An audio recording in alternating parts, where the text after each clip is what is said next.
Here's how to adjust the upper burr on a Breville grinder. This applies to Barista Express, Barista models, as well as the Oracle and Smart Grinder Pro. So you'll want to adjust your upper burr setting on a Breville espresso machine or grinder because you're either getting very close to the finest or coarsest setting and you want a little bit more flexibility with the grind settings that you have on the grind dial. You're going to unlock your bean hopper by turning it the opposite direction as the arrow, and then lift out your hopper, and then you're going to vacuum this out with a hose attachment with a vacuum.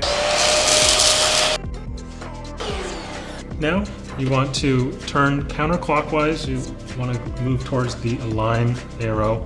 If it's really tough, you may need to vacuum it a little bit more. Sometimes, first time you do this, it can be really stuck on there. And lift up. Then remove the handle by popping each side out.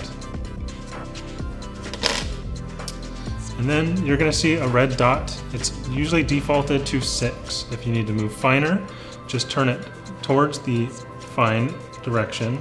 We're going to go with a 3 here. If you need coarser, go closer to 10. And reinsert the handle.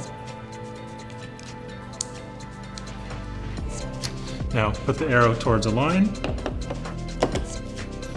Turn it to lock. Lower the handle and replace your bean hopper. Now lock your bean hopper, replace the lid, and you are all set.